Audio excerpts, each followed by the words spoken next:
Amém, irmão? Amém. Aleluia. Pregar numa igreja igual a de vocês é fácil. Aqui é uma unção chove. Amém? Tenho pregado em muitas igrejas por aí, alguns pentecostais, outras não. Mas eu vou dizer uma coisa para vocês. Eu amo quando eu chego numa igreja dessa aqui, que a povo, se continuasse aqui, daqui a pouco esse mundo estava voando aqui. Entendeu? Amém? Vamos ler a palavra do Senhor que diz o seguinte, Lucas 8, 26.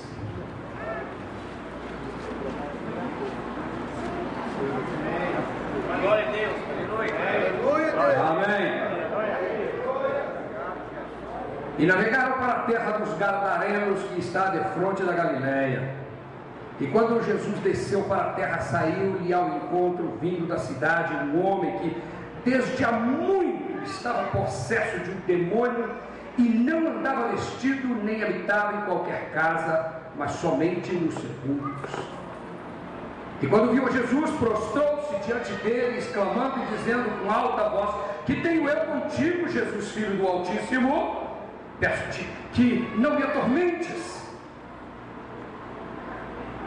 Porque tinha ordenado ao espírito imundo que saísse daquele homem, pois já havia muito tempo que o arrebatava, e guardavam-no e prendiam-nos com grilhões e cadeias, mas quebrando as correntes era impelido pelo demônio para os desertos. Perguntou-lhe Jesus dizendo: qual é teu nome? E ele disse: Legião, porque tinham entrado nele muitos demônios. E rogaram-lhe que não os mandasse para o abismo. E andava pastando por ali no monte uma manada de muitos porcos, e rogaram-lhe que concedesse entrar neles. Então Jesus o ordenou, e tendo saído os demônios do homem, entraram nos porcos, e a manada precipitou-se em um despenhadeiro no lago e afogou-se. No versículo 39 diz: torna para a tua casa e conta quão grandes coisas te fez Deus. E ele foi, apregoando por toda a cidade quão grandes coisas Jesus havia dito. Meus amados, curvem a cabeça.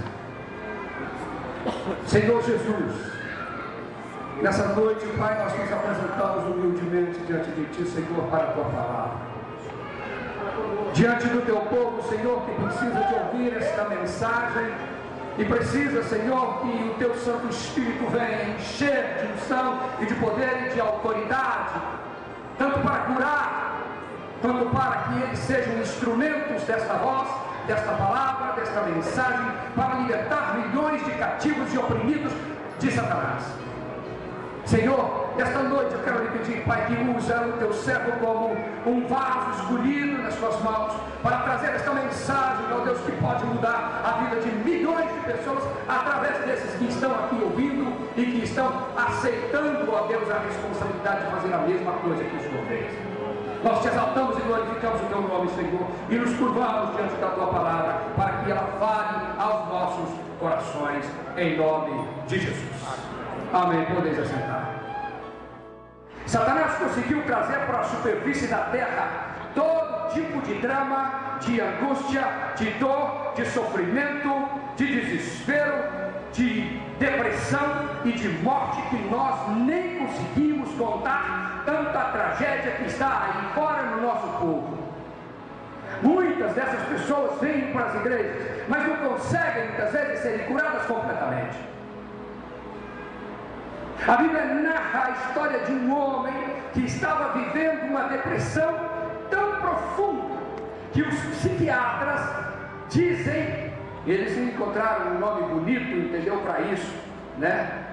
E eles dizem que o ser humano, ele é bipolar, que ele tem uma bipolaridade. Tem muito pastor fazendo psicanálise para poder entender quando um sujeito está endemoniado. Esse sujeito estava completamente tomado por Satanás, como milhões de pessoas em nossa sociedade estão. Muitos não correm para os sepulcros físicos, mas vivem nos sepulcros caiados, presos dentro de suas almas, que não conseguem sair nem respirar, tomando milhões de caixas de antidepressivos que levam à morte. mas ninguém fala. Há um silêncio hipócrita e mentiroso na nossa sociedade. Milhões de pessoas estão morrendo assim, gente nova cometendo suicídio, porque não tem como escapar desses calabouços horrorosos do inferno. Este homem, a Bíblia diz que ele sofria de uma possessão demoníaca. A Bíblia não usa meio termo. A Bíblia não diz que o sujeito estava psicologicamente mal. A Bíblia não diz que ele estava em depressão. A Bíblia diz que ele estava possesso. Quando você fala isso na sociedade, eles dizem, não existe possessão. Tem muito pastor que diz, não existe possessão. Não existe gente possessa. Existem as pessoas que sofrem um distúrbio psicológico, de bipolaridade, e eles inventam todas as conversas para evitar dizer que o sujeito está possesso de um demônio. Nós conhecemos essa verdade e somos responsáveis, entendeu, por tirar esse povo desse cemitério. Só Jesus pode libertar. No versículo 26, a Bíblia diz que Jesus foi até lá. Meus amados, sabe de uma coisa? Eu tenho pregado em tudo quanto é tipo de igreja, e eu digo a vocês, nunca na história Jesus foi em tanto lugar ruim, em tanto lugar desgraçado, cheio de dor, cheio de morte, cheio de enfermidade, cheio de câncer, cheio de desesperança, de lágrima e morte como agora. Jesus continua indo nesses lugares onde a dor reina, onde o desespero toma conta, onde não há mais vida, não há mais sorriso, não há mais esperança, não há mais projeto, não há mais sonhos. Jesus continua indo nesses lugares, assim como foi naquele lugar em Gadara. Eu estive lá, lugar feio, horroroso, bem mesmo, sabe, parecido no lugar onde Satanás domina. A Bíblia diz que Jesus foi até lá. Nosso Senhor Jesus é o único que vai, e muitas vezes Ele vai através de nós. Muitas vezes somos nós que temos que pisar as areias quentes e pedregosas e sujas e horrorosas e cheias de correntes e cheias de esterco, cheias de vômitos, só deixadas por essa pobre gente escravizada pelo diabo. Jesus continua indo lá. Esta é a mensagem que nós temos que pregar. Jesus vai aonde está a dor. No versículo 27, a Bíblia diz que quando o rei, quando o Senhor, quando o dono da vida, quando aquele que é a essência de Deus, o resumo de Deus, o resumo da esperança da vida, chegou e pisou naquele lugar, aquele homem veio correndo e prostrou-se diante de Jesus. Sabe por quê? Sua alma reconheceu o Senhor. Sua alma reconheceu o Deus de onde ele havia saído. Nossas almas saíram de Deus e nós só temos alimento, nós só temos alegria, nós só temos esperança quando nós nos encontramos com esta unção que caiu aqui hoje. É a presença de Deus na nossa vida. Jesus veio naquele lugar e pisou naquela terra, e aquele homem veio se arrastando, então o demônio não deixou o homem falar e disse, ele estava ali, a Bíblia diz que ele estava possesso há muito tempo. Como muito tempo está esse mundo possesso, como o nosso mundo está escravizado há tempo demais. A maioria de vocês vieram do mundo e se converteram nas igrejas, porque essa igreja tem poder, amém? Vocês sabem o que é viver lá fora. Vocês sabem o que é viver arrastando as correntes do inferno, que oprimem e que esmagam e que cercam a vida. A maioria de vocês sabe. Eu sou filho de crente, nunca passei por nenhuma tragédia lá fora, mas eu sou aquele que Deus me manda ir onde está a tragédia, enfrentar Satanás, arrancar as vidas de suas garras, retirar as vidas do inferno e trazer para cá. Vocês também, essa é a responsabilidade dos crentes. A Bíblia diz que aquele homem estava nu, assim como nu está o mundo diante de nós. Não existe mais honra, não existe mais esperança, não existe mais força, não existe mais saúde, não existe mais projeto, não existe nada firme. A família está acabando e sendo destroçada. Hoje todos os nossos valores estão sendo trocados e vendidos por nada.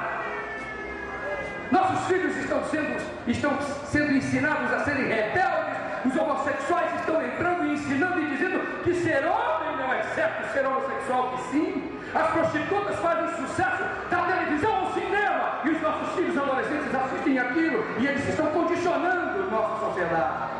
Nosso mundo vive nu. Milhões de pessoas vivem nus de honra, nus de vida, não tem nada, secos, caveiras ambulantes. Aquele homem estava nu, se arrastando no meio daquele lugar horroroso. A Bíblia diz que ele vivia, sabe o que? Vivia em sepulcros, como nossa sociedade está num sepulcro horroroso que não está conseguindo sair de lá. Somos a única esperança da terra. No versículo 28, a Bíblia diz: viu Jesus o diabo. Ele viu a Jesus. O diabo vê Jesus. O mundo sabe quando Jesus chega. Satanás conhece o Senhor, Satanás conhece o diabo, Satanás conhece Jesus e conhece nós, e nós temos que conhecer o diabo. Eu tenho pregado em muitas igrejas que as pessoas não gostam que falem demônio. Elas têm medo. Há dias atrás eu estava conversando com o pastor, ele disse: olha, eu não gosto que você fale de demônio, entendeu? Porque eu acho o seguinte: se eu não mexer com ele, ele não mexe comigo. É mentira! Nós estamos no meio de uma guerra! Nós estamos no meio de uma guerra onde milhões estão indo para o inferno todos os dias! E só existem guerreiros da luz aqui! Somos a esperança desta terra! Você é a esperança! Você é a voz que clama no meio desse deserto! Você tem que fazer milagres! A Bíblia diz que o diabo viu Jesus e prostrou-se. Quero ver quem é. Quem é o rei que está reinando? É o nosso rei. Quem é o soberano Deus do universo? É o nosso Senhor. Nós, meus irmãos, temos que ter consciência a quem nós pertencemos e a quem nós servimos. Nós temos que ter autoridade nessa vida e saber que isso aconteceu e acontece todas as horas do dia, desde que nós tenhamos a disposição de sair e ir atrás onde está o desespero. A Bíblia diz que o diabo, que conhece Jesus, que sabe muito bem quem é o rei, que inclusive testificou, ele diz: filho do Altíssimo, que tem filho do Altíssimo. Ninguém chamava Jesus disso, nem os discípulos que andavam com Jesus chamavam Jesus de filho do Altíssimo. O diabo teve que dizer: filho do Altíssimo, que tenho eu contigo. Aleluia!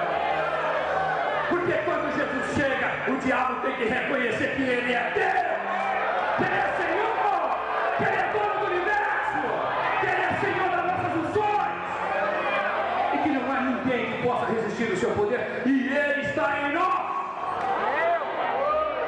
Tem privilégio maior que isso? Não. Eu digo para vocês: tem não. Toda vez que eu enfrento Satanás, Satanás diz: quem é você, pastor? Diz: cala a boca. Vou calar a boca por quê? Porque você tem que conhecer o poder que opera em mim. Você tem que conhecer o nome de Jesus Cristo, que derrama unções sobre a minha vida, contra as quais você não pode lutar.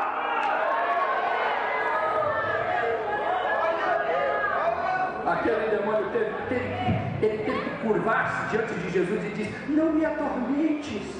Ele disse: não me atormentes. Canalha! Ele estava atormentando, matando, destruindo aquela vida. E quando o Rei do Universo, o Senhor Altíssimo, dono de todas as galáxias e planetas, aquele que perpassa com o Pai a mesma personalidade, quando chega este homem, o diabo diz: não me atormentes. Eu gosto dessa situação quando eu estou pisando na cabeça do diabo. É verdade. Irmãos, eu digo para vocês: não tem situação melhor quando o diabo vomita na igreja. As irmãs que ficam bravas, né? Depois ele limpa a mão. Mas é isso aí que sobra para nós. Porque Satanás pega os nossos filhos, leva para as drogas, para a cocaína, para a prostituição, e depois, quando eles estão no bagaço, quando eles não conseguem mais nada, voltam aqui e vomitam nos nossos pés. Mas pelo menos nós sabemos quem está vomitando ali, que é o diabo, e nós pisamos nele. Aquele canalha daquele capeta curvou-se diante do rei. Agora ele estava na posição certa. Ele estava curvado diante do rei verdadeiro, porque ele sempre curvou diante do rei falso lá no inferno, e aquele não tem poder nenhum. Cuidado, é estrategista, perigoso e mentiroso. Mas Satanás não tem poder contra a nossa unção. E é isso que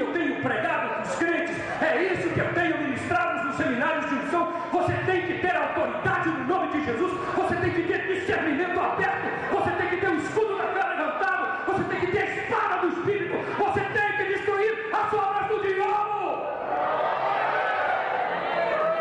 Quando você fizer isso, você fica muito perigoso. O diabo emenda uma caterva atrás de você. Aí você olha para trás e diz: cavalheiros, entrem na fila e peguem a senha. Peguem a senha e organizem a fila. Vou enfrentá-los um a um, não se preocupem. Aqui tem espada e poder para todos vocês. Mas eu pergunto para vocês: pensam que eu ando desprotegido? Pensam que eu brinco com essa unção? Pensam que eu não sei quanto vale escrever 40 livros em 4 anos? Pensam que eu não sei quanto vale ser o evangelista do Brasil com uma unção multifocal, onde eu posso ministrar sobre cada um de vocês a unção específica que cada um de vocês chorou e orou e jejuou e sofreu a vida inteira e não conseguiu pegar? Pensa que eu não sei quanto vale isso, meu irmão? Eu sei quanto vale. Minha cantora Kézia Queiroz, em nome de Jesus, eu quero trazer a Kézia aqui. Ela não está comigo hoje, porque ela está grávida, 7, 8 meses, e eu vou ministrar no Avivanato segunda-feira em Anápolis. Ela para estar aqui. Ministrei sobre ela há um ano atrás, uma unção de composição e de adoração. Ela em um ano compôs 200 músicas. E eu já estava sério, meu irmão.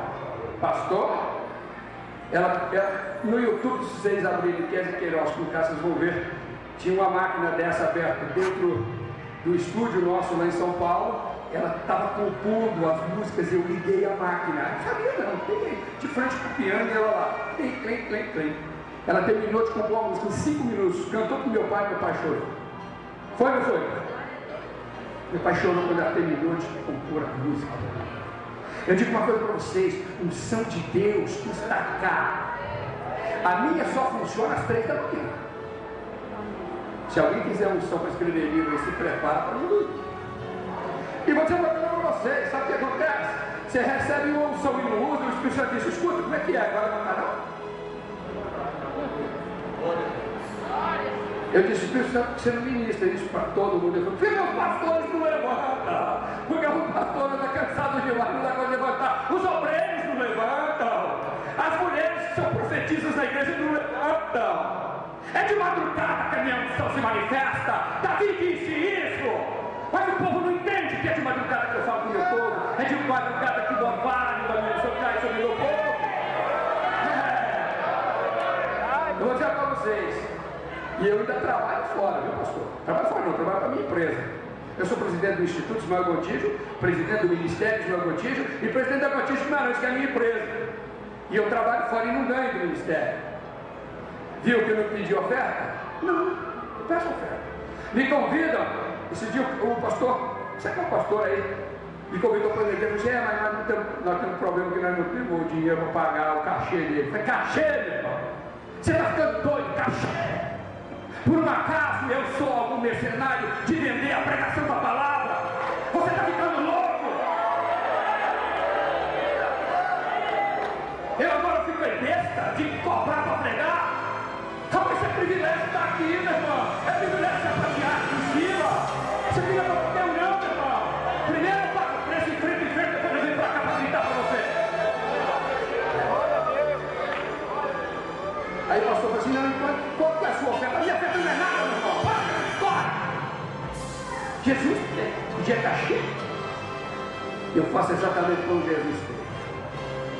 Ah, pastor, não vou pagar as suas despesas. Ah, nem quer pagar as minhas despesas. Pode pagar, não tem problema nenhum. Eu sou aqui, ó. Então veja lá assim, vai ficar pesado para a igreja. Não tem problema não, eu vou lá. Pode atender meu filho lá, meu irmão? Pode, meu filho está lá na porta. Meus irmãos amados, eu não posso arriscar a minha unção. Eu não posso arriscar o poder que Deus me deu. Porque o poder deste homem, diante do qual Satanás se curvou, é o poder que foi derramado sobre a minha vida e é derramado sobre a vida de cada um de vocês. E se não for derramado, você está na chapa. Posso falar para você? Como crente, gente, nós ficamos desesperados sem unção. Você, pastor de igreja, se você não tiver uma unção específica, você está lascado. É sério. Sua igreja dá problema, tudo quanto é mercenário se levanta contra você, divide a igreja, aparece profetiza de tudo quanto é lado dando profecia mais estrambúcia do mundo, e você não tem visão para você ver com o seu dom de discernimento, você não discerne quando o capeta, porque o capeta não está prostrado diante de você. Esse é o problema. No versículo 30, Jesus pergunta para o demônio: como é que é o nome? Ele diz: legião. Legião, meu irmão, legião é o que está por aqui, está aqui até hoje. São legiões agora, legiões de demônios que estão nos atacando, que estão ferindo a igreja, ferindo os crentes, adoecendo os nossos corpos, trazendo desespero para dentro da nossa família e tirando a nossa esperança. Digo uma coisa para você, meu irmão, preste atenção. Quando a dor dói, quando a vida está mais escura do que a meia-noite de uma noite sem lua, quando a dor não passa, quando a doença não sara, quando o clamor não é ouvido, quando apagam a luz da cor da sua vida ou da vida das pessoas que estão perto de você, quando seca a vida e você não consegue retirar a seiva de lugar nenhum, quando os passos começam a ser tão desesperados e escabrosos, quando o deserto é mais seco do que você suporta, quando as areias são escaldantes, quando você olha para os horizontes e não vê nenhuma esperança de nenhuma salvação, é nessas horas que o desespero toma conta dos corações de milhões de pessoas ao seu redor. Mas são nessas horas que Jesus aparece, são nessas horas que as legiões têm que se curvar diante de Jesus. E como Jesus vive em você, oh, amém? Jesus vive em você? Já não sou eu quem vivo mais. Não escutei, não sou eu quem vivo mais, Cristo vive em mim. Você vai levantar a mão e vai dizer: Cristo vive em mim. Eu não escutei, Cristo vive em mim. E se Cristo vive em você, as legiões terão que cair. E elas cairão, assim como caíram naquela tarde. Jesus diz: como é o seu nome? Ele diz: legião. Porque nós somos muitos. E Jesus se assustou, e Jesus se acordou, e Jesus tremeu, e Jesus chorou, e Jesus ficou com medo, e Jesus tremeu e saiu correndo, e Jesus falou: oh, são muitos, e eu estou aqui quase sozinho. É mentira, meu irmão. Não há demônio no mundo que possa enfrentar o nosso rei. E não há ninguém que possa enfrentar você, porque você tem a unção dele e as marcas da cruz. Os guerreiros de Deus são forjados à sombra da cruz, e ali são forjados os maiores homens e mulheres que a história já viu. Esses homens e mulheres somos nós. Eu conto num dos meus livros, não sei qual aí, que o Espírito Santo vem e conversa comigo e disse: quem é você? Não gosto de dizer que é o nome, mas quem é você? Eu disse: um guerreiro. Ele disse: mais, um guerreiro forjado à sombra da cruz. Ele disse: mais. Ele disse: um poderoso guerreiro. Ele disse: está começando a ficar bom. Eu disse: um poderoso guerreiro forjado à sombra da cruz, que leva nos escudos da fé as marcas das batalhas. Ele disse: sim. Então levante-se, guerreiro, porque as legiões estão aí prontas para serem vencidas por você. Eu falei: aleluia. Deixa comigo. Deixa contigo, meu. Legiões se apresentam diante de nossa sociedade hoje, e eles estão perpassando e infiltrando nossas leis, nossas escolas. Os nossos filhos estão sendo formados e perpassados por uma rebeldia tão incrível que vocês não fazem ideia da profundidade de onde isso está chegando. São verdadeiros rebeldes na escola e dentro de casa. Legiões de demônios que precisam ser vencidos por você e por mim. Porque Jesus demonstrou que legião aqui não adiantava nada, não.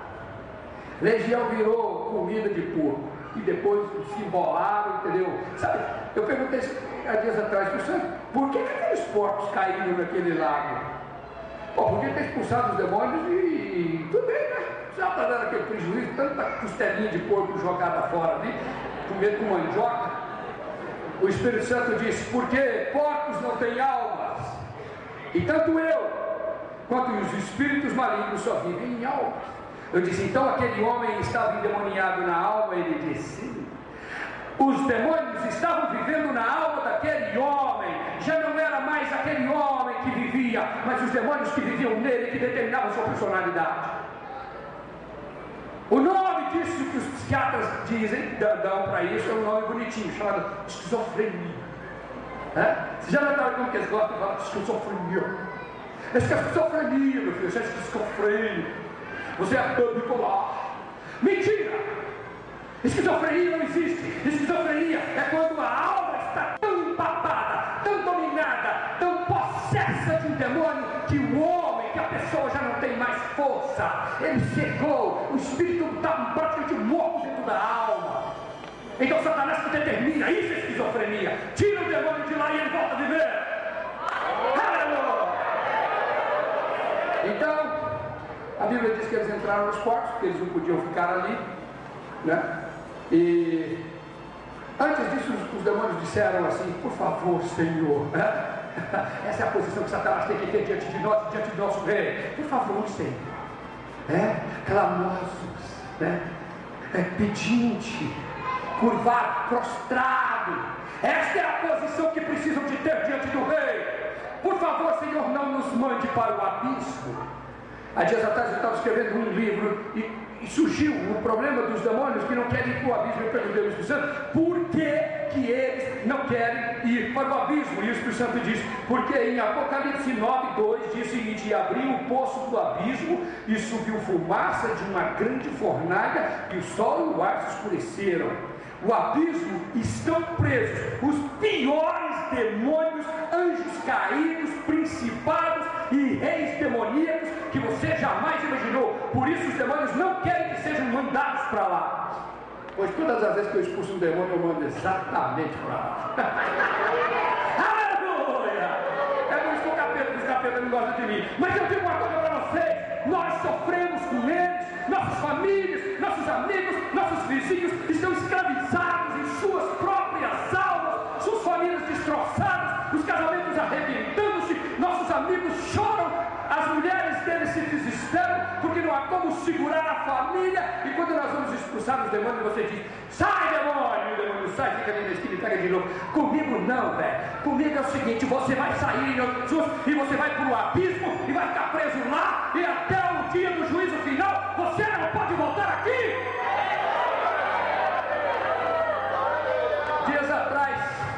Dias atrás o demônio estava expulsando o demônio disse, mas Jesus não fez isso. Jesus mandou os meus irmãos para os porcos. Eu disse, eu sou mais duro que Jesus. Sabe por que sou mais duro?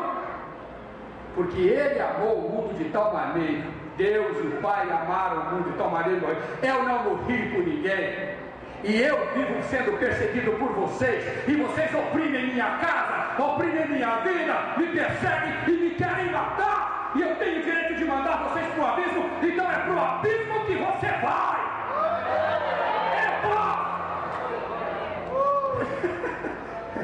Sabe o que ele disse? Você é muito ignorante. Eu falei, não, eu sou poderoso em nome de Jesus. Uma coisa que você não pode ter medo diante do diabo é covardia e medo, meu irmão. Você tem que saber quem é você. Agora aquela alma estava livre.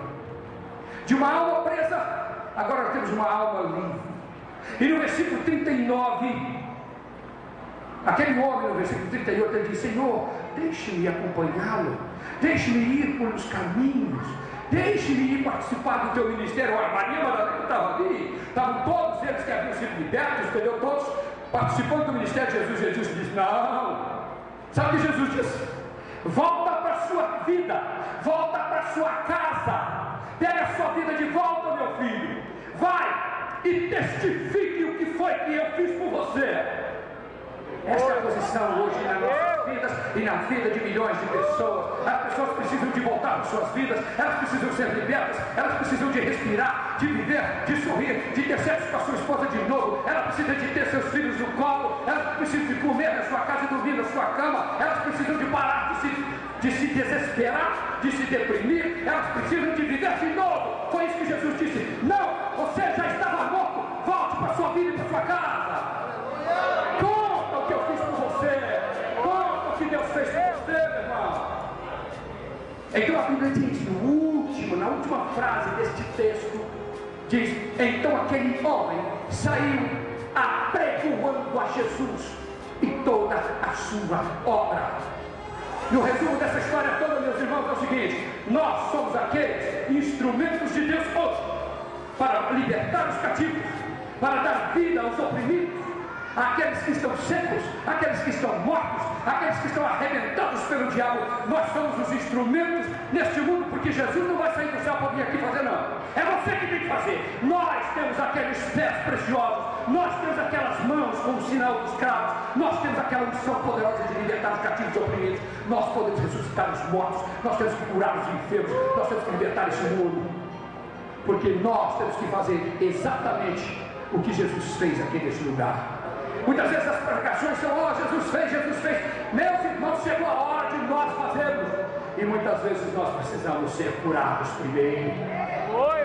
Há muitas pessoas com as almas arrebentadas, com feridas que não sararam, com feridas emocionais que têm feridas, com cicatrizes emocionais que têm feridas pulsando por dentro que nunca sarou, de traumas emocionais dos quais vocês nunca se recuperaram. Tem gente que chora de noite, tem gente que tem insônia, tem gente que tem depressão, por quê? Por problemas antigos que nunca foram curados, gente com pecado escondido que se amargura diante de Deus, mas seguro.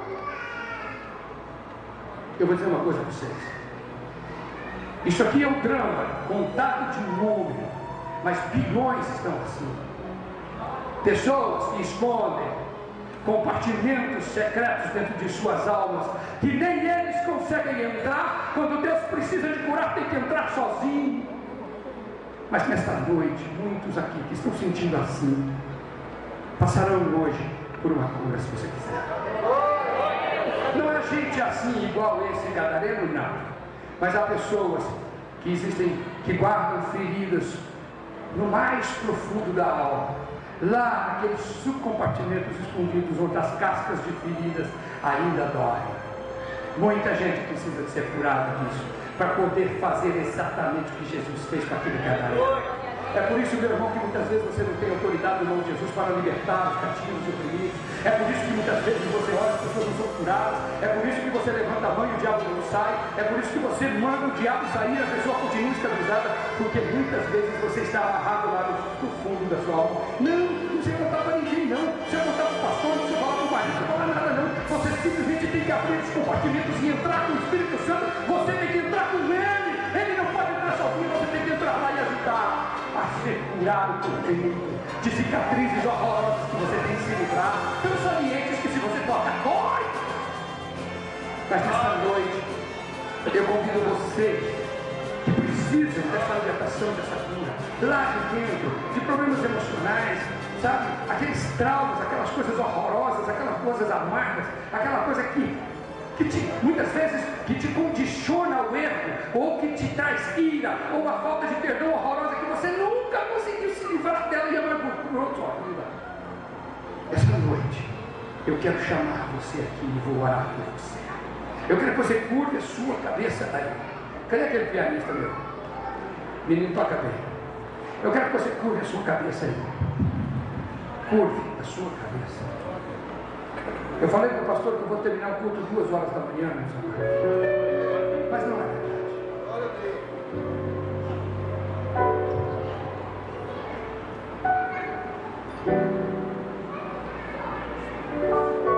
Eu quero que você, lá no fundo da sua alma, comece a orar junto comigo. Senhor Jesus, nessa noite, Pai, eu me apresento diante de Ti, Senhor. Esse povo maravilhoso, Pai, que veio aqui te buscar, gente que espera, gente que chora, gente que te busca, gente que sofre, Senhor. Todos tipo de ataque e agressão satânica, e que muitas vezes, Senhor, essa gente maravilhosa, simples, humilde, que enfrentou problemas terríveis em suas vidas no passado e não conseguem se livrar desta dor, e não conseguem se livrar desta angústia, não conseguem se livrar dessas correntes que arrastam, pecados antigos, que voltam, me acusam, me martelam e esmagam a alma, e todos os dias eles voltam como se renascessem das cinzas. Ó Senhor,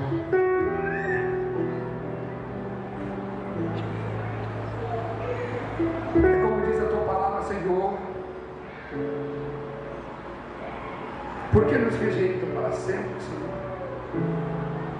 Porque parece que a sua ira se acende contra mim todos os dias, Senhor. Lembra-te de mim, Senhor. Perdoa o meu erro e cura, Senhor, lá nas profundezas da minha alma, que anseia por ti, Senhor, que chora todo o tempo. Senhor, eu confio em ti, meu Rei. Livra-me, Senhor. Apressa-te, Senhor, em me livrar. Apressa-te em me curar por dentro. Me desperta, Senhor, a alma para ser alguém importante por ti, meu Rei.